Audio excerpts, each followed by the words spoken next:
Hello there and welcome to this vlog of August 2023, and today's video is going to be about the incredible increase in quality that I think we've seen from the BattleTech Force packs over the last 6 months, and why that is obviously a very healthy thing for BattleTech and the wider hobby. But it really kind of dawned on me today when a package came through from the US just how different it feels now than even when they started on like the big Kickstarter endeavors a few years ago. And the quality of the first Kickstarter was actually very good, but I just think now we're in like a different stratosphere, and I want to discuss like that journey that BattleTech has taken a little bit over the last couple of years, why I think the future bodes very well, why and how Catalyst are starting to kind of tap into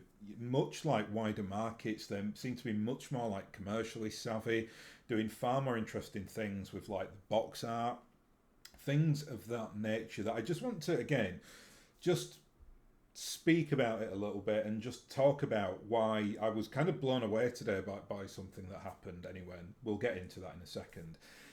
Firstly, though, just to say a bit of channel admin, I was, or I still am, planning on doing quite a big series on campaign operations and really doing like a deep dive into that. Ideally, I would have recorded that um, over the weekend, but I just got too busy. So I'm going on holiday in a couple of days. So I thought I'd do this as like an intermediary episode because I did part one last week, but part two onwards of that little series on campaign ops is really going to be quite detailed and lengthy, and there's probably going to be quite a few episodes. So I need to kind of really structure it and think about it. It probably won't run in like a it won't just be like part one, part nine, and nothing in between. Or part one to part nine and nothing in between. It will very much be like, there might be 4 or 5 parts of it over like a 3 month period with other things like news and the odd law video thrown in there that I usually try to do at least one a week anyway.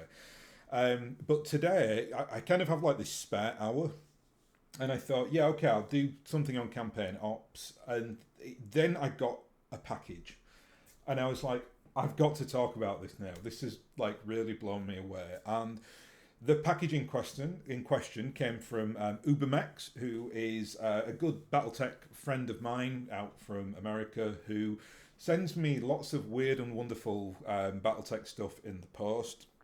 So we have quite a good agreement now. He's like my pipeline to the US, to the American market. Because as you all will well know, especially if you are in the international BattleTech audience, some of the products that Catalyst put out are exclusive to stores that either don't deliver to the US or they've got exclusivity agreements where they can only stock in US stores. Okay, so yeah, it's my my pipeline through to America. I need to find like an unofficial store. And Ubermex, if you are watching, thank you very much. Not sure we connected on social media as opposed to YouTube, so I don't know if he watches, but much appreciated anyway if you are. So what did he send me today? In fact, no, what I'm going to talk about first is what he has sent me historically.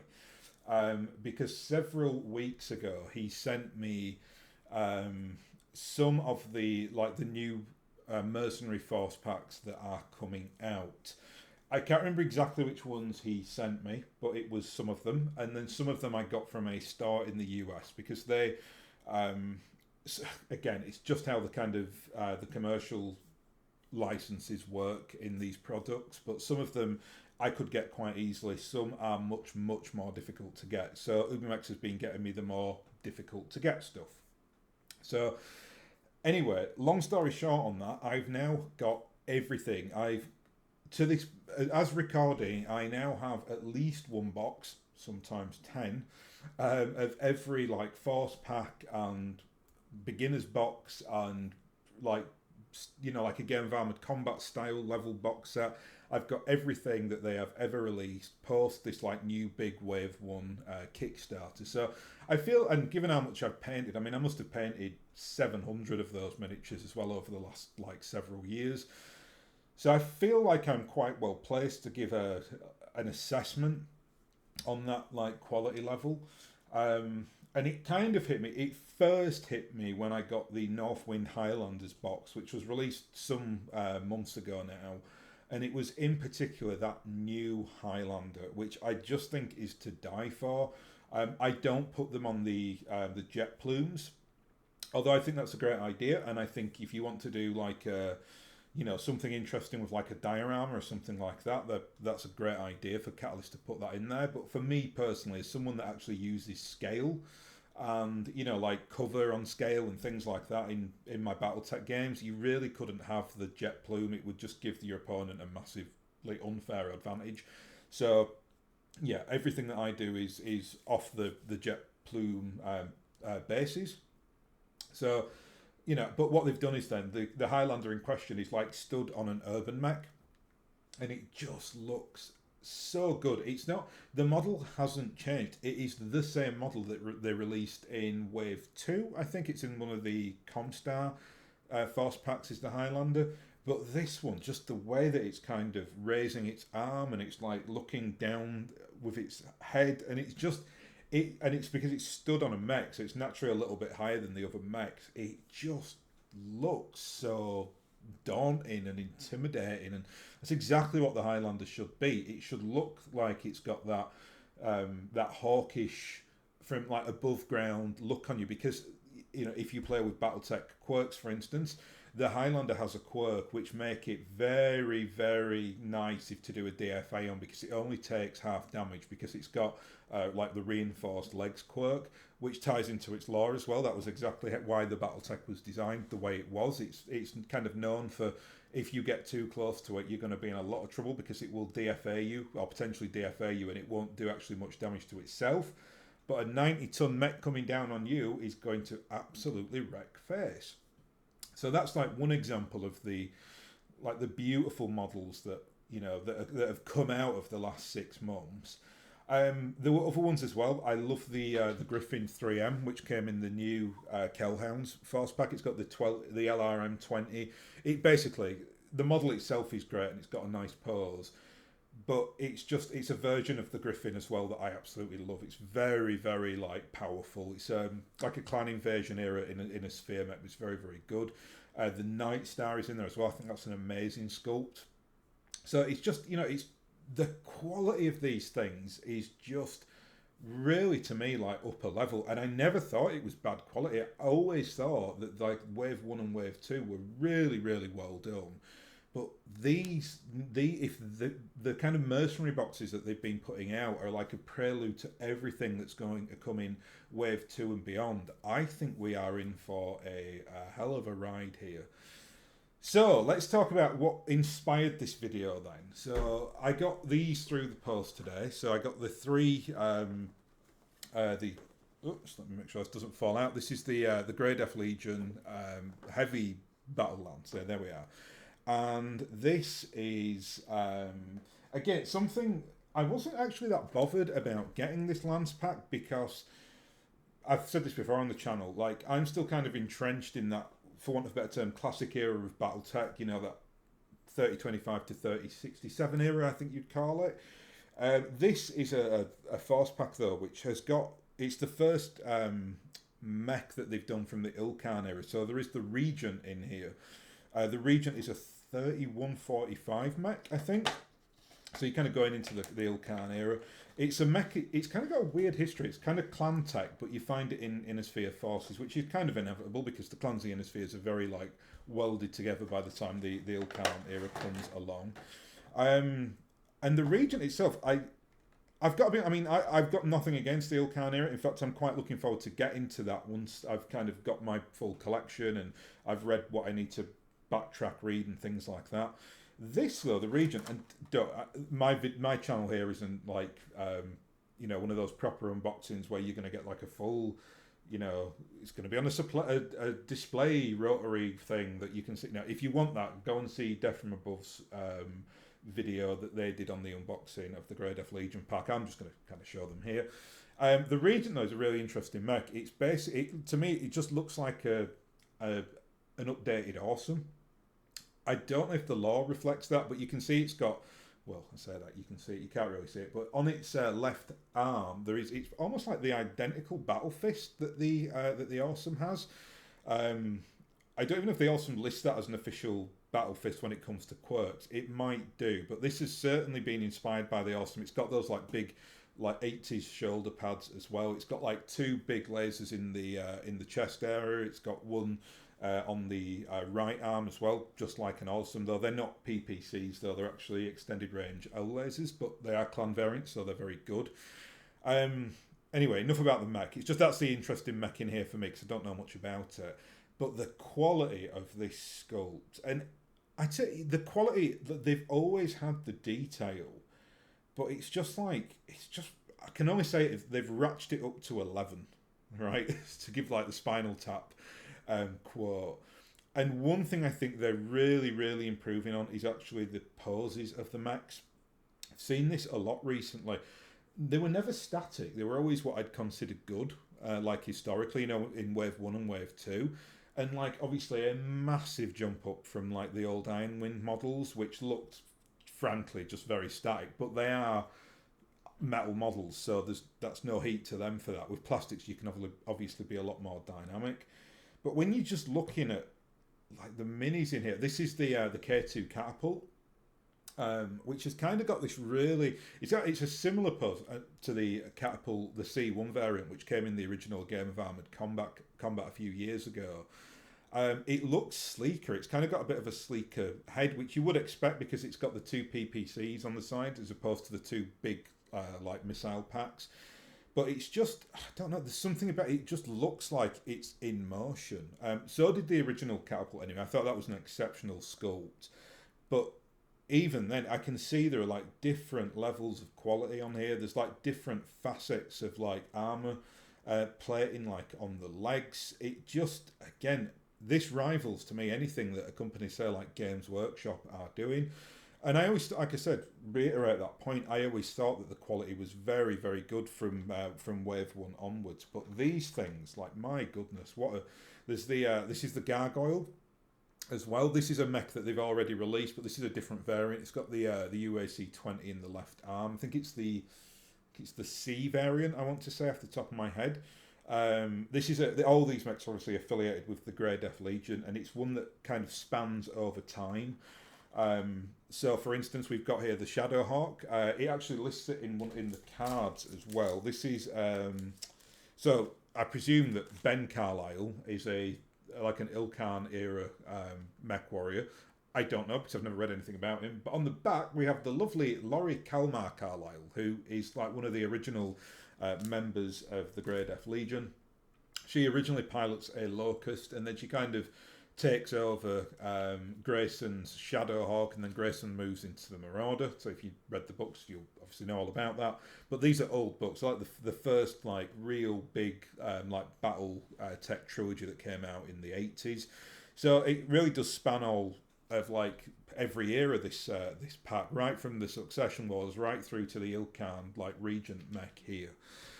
But again, just the quality on it is brilliant. And there is the little plume as well, which I don't use. I've got like dozens of them now though, so I don't know if somebody might want to buy them off me off of eBay or something. We'll see what happens. One other thing that I wanted to discuss though is, and I'll bring this with the second part of the package that came as well, but just look at the box art on that. Just look at that. It's beautiful. You've got the Gargoyle there, or the Man of War, I think it's the Innisphere name for it. Yeah, just glorious. Just really, really like beautifully done. Great as just like a display case as well. I mean, I am thinking about one day just going back and buying all of these, and then just keeping the display boxes somewhere, because obviously now I want the mechs, but the boxes themselves are really great. I said ages ago as well on a video that I did, I'd really like to see them do like more commercially savvy things with the box sets.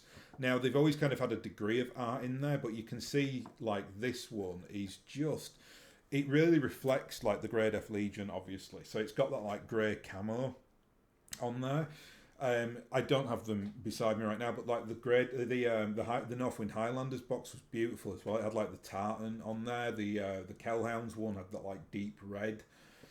Snods of Regulars one was quite fun as well because they kind of wear like they're kind of associated with like the olive drab like colours. So that's what the colours that it came in as well, and you know they've just all got these like lovely like pictures behind them, which is just fantastic for like retail. I love it. Barnes and Noble putting the exclusive gold sticker on there makes it look a bit special. So like just amazing. The one thing I would say about these, they are slightly more expensive than the regular force packs. You can buy a regular force pack for about $25, I think. These come in at 30. But keep in mind, they are, I suppose, for want of a better term, specialist, and they're kind of an exclusive product. So they're not going to be, you know, I mean, they might reissue them one day, who knows? But I think it's, you see, for me, I always think between 30 and $35 is completely fine for a BattleTech Force pack. I know they've got a lot of pressure on them to not go over that level, but you know, I'm quite happy to spend like $35 on miniatures of that quality. Especially, you know, you're getting 4 as well, and BattleTech is one of those games that you don't need, like, you don't have to do what I did and collect like, you know, 1,000 plus models. You can just have a few box sets and the Game of Armored Combat and be happy with that for life. So yeah. So part 2 of this, this is the one that I've not actually opened it yet. I could do that while we sit talking here. But this is the Essentials box, of which I have, so 3 of them. 2 of these, well, one's earmarked for me because that's like my, you know, box. There's a guy as well in Germany who asked if I could get him a copy, and then one of them I'll probably, someone else in the community, no doubt in Europe, I will send this to, because this is and you may not know this if you are an American viewer, but Target do not deliver outside of the US, and I mean maybe they do to Canada, I don't know, but they certainly don't deliver to Europe. So again, Ubermex doing me a big solid here by sending over this box. Now, I've not even opened this box, but what I want to discuss right away, straight off the bat, is that incredible artwork on the front. Just look at that. That is like, that's going to sit on the, I mean, I'd love to just be in the US to go into a Target and just see this. It's just gorgeous. It's like you can imagine it like kids walking down like the toy aisle and seeing this, and it's just so colourful. And you've got like the you've got like Justin Allard, can never say that guy's name, in the Wenglo something, I can't remember all the names now, it's been a while since I read those books. But that's him versus the rifleman, but we've got like the really edgelordy name. It probably tells you on the back, actually. I don't know why. Oh no, it doesn't. There you go. Okay, so yeah. Anyway, take my. Oh, there we are. Yeah, Gray Norton. That's his name. Not to be confused with Grayson Carlisle and Justin Allard. In the, is it the Wenlo Shen? Something like that. It's basically the Centurion with the like the claw arm. Bit of an unfair match that I think that Centurion will absolutely wreck that Rifleman, unless you're playing like a weird variant of the Rifleman, because in the books it's kind of, I think it's just like a big cheat thing, right? So like he'll use a 60-ton Rifleman, but it looks like it's 90-ton with the levels of equipment that it has got on there. But I really wanted just to kind of, just the artwork alone, I think is a massive, massive victory. I mean, I always think, you know, like the artwork from the Clan Invasion and A Game of Armoured Combat, which were both fantastic. I mean, they're both behind me on the shelves up there. Still kept that as well, kept them in the boxes and the Alpha Strike box, but they're very, like, for want of a better term, gamey covers. You know, it's like, I think it's Hans Davian, isn't it, in the Battle Master,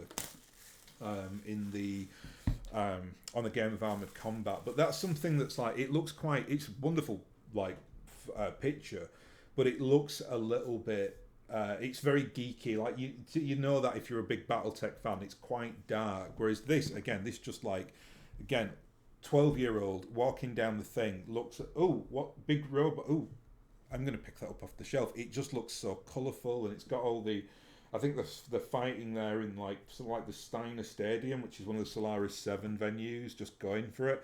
It's got like the heat vents as well on the riflemen, so it just looks cool. And the Wen Yang Wen Lo Wen Yang, the mech there, it has that. I mean, that is its literal paint job. It's got that kind of don't know what you call it. It's like a Japanese rising sun on the right torso. So yeah, it looks absolutely great. Just opening this up very quickly. So oh look, I've got yeah, okay, some kind of commercial thing there for money off voucher. Oh, we got a Michael Stackpole book. So we've got a Spanner in the Works. It looks like a trebuchet on the front of that. It's quite embarrassing that I know a mech just from seeing it on in a pretty grainy picture like that as well. Yeah, it still doesn't. It just calls it the CN9A. It doesn't give me the actual name of the mech. It does have a name though. And the model. So as I would expect, I mean the Rifleman is a pretty. I mean that's a mech that comes in a couple of packs anyway. But it's this bad boy that I've been looking. Oh wow! Look! Oh my days! Look at that! Just look at the detail on that. You see, oh, that's amazing. Gonna be honest here, I was so disappointed by the Centurion in the in I can't remember which force pack it's in now from the second wave. I mean, that is a Centurion. It looks like a Centurion. It's beefy. It's got that stance again. I go back to that like rising quality. It just looks like it's in motion. The Centurion on the in one of the other previous force packs, it really disappointed me because it just doesn't look big enough. It almost looks like to me, it looks like a 40 ton mech. It's quite slim. Its helmet, you know, the Centurion's got that like famous helmet with like the kind of mohawk. This though, and it's the same. It's a 50 tonner. Is this Centurion as well? It's not any bigger or fatter or heavier than an original Centurion. It's just got a different loadout.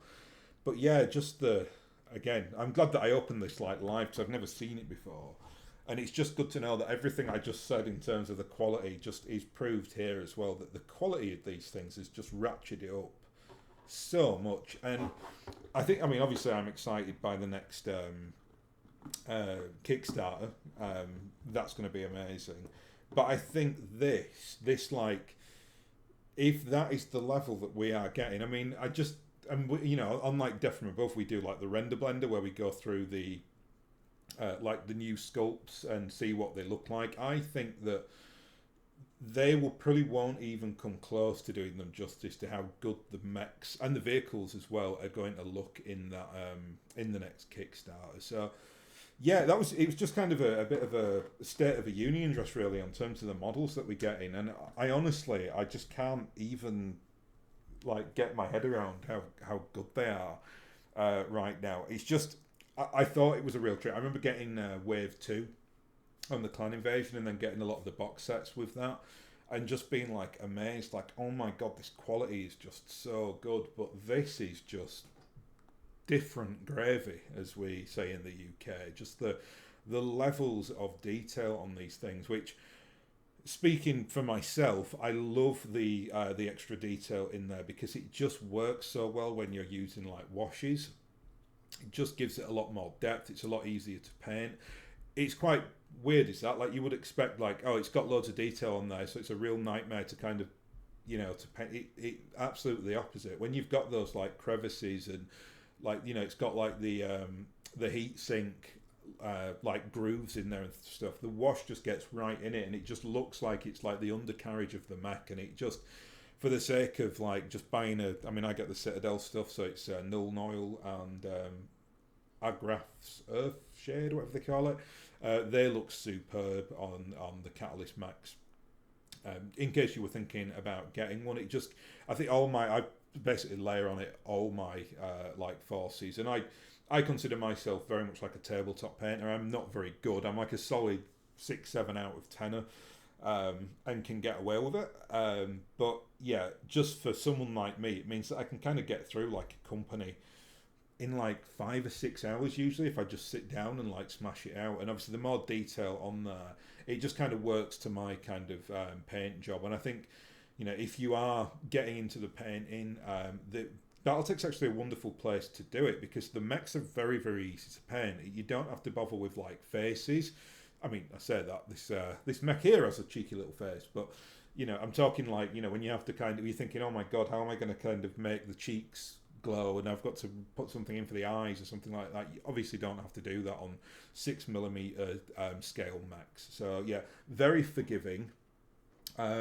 This as well, I think, just going back to that, this being for like not so much for kids, but I think it does. You can see that is what it's aimed of with this with the artwork there, which is great because we need new young blood into the hobby.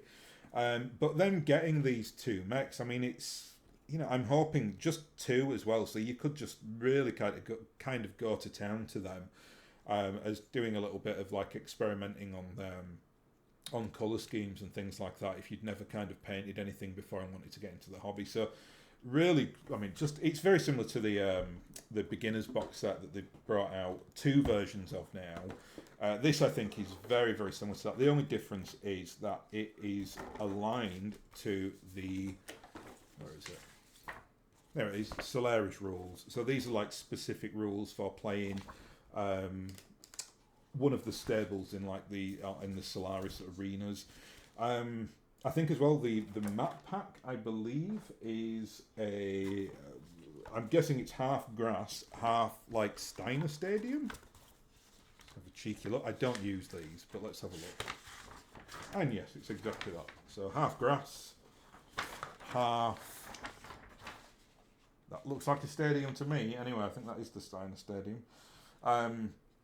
So yeah, just a really nice, like, out of the box experience. Really cheap as well. They're only $25, which, considering how much you get like rule sets and primers and like this is like a watered down version of BattleTech, right? So it's like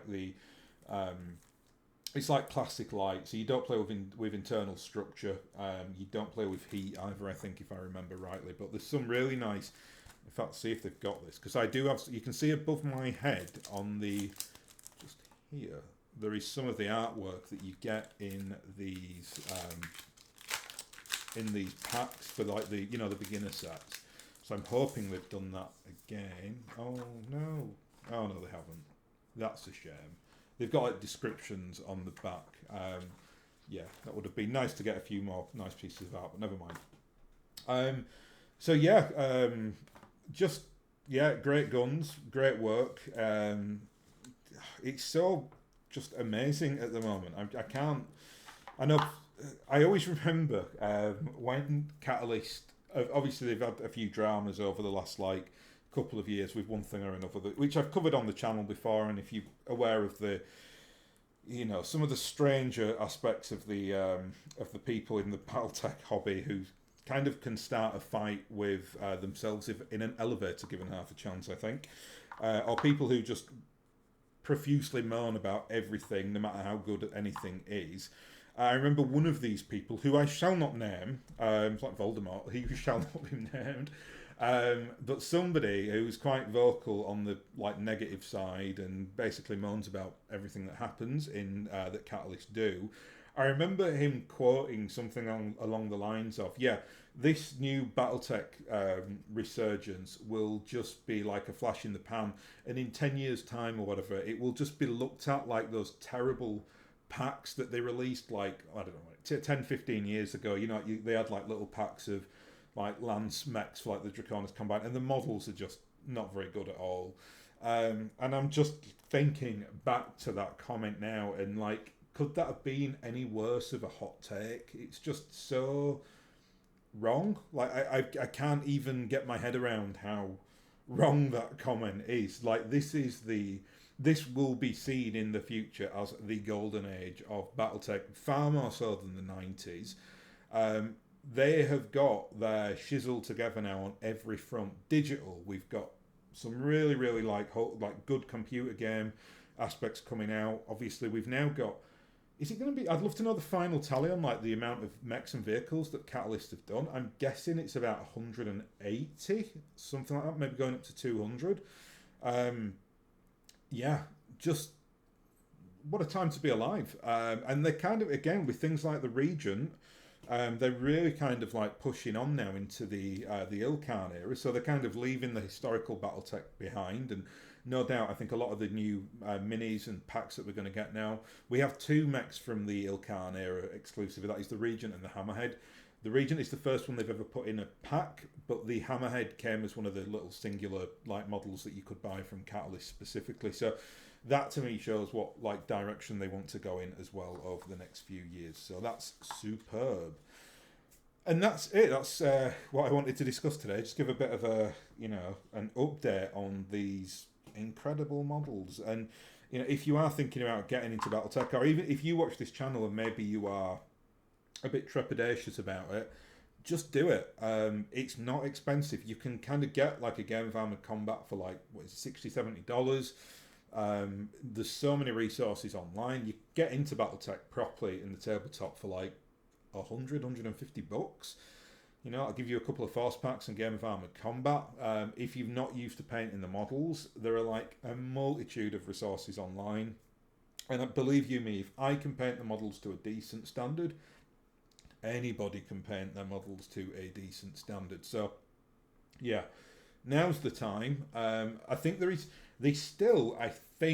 need to check this, so I say this very much with a caveat of I don't know, but I think the Kickstarter is still technically open. So if you even if you go in at like one of the smaller company $80 levels, well worth doing. I think if this is like the level of quality, you will not be disappointed.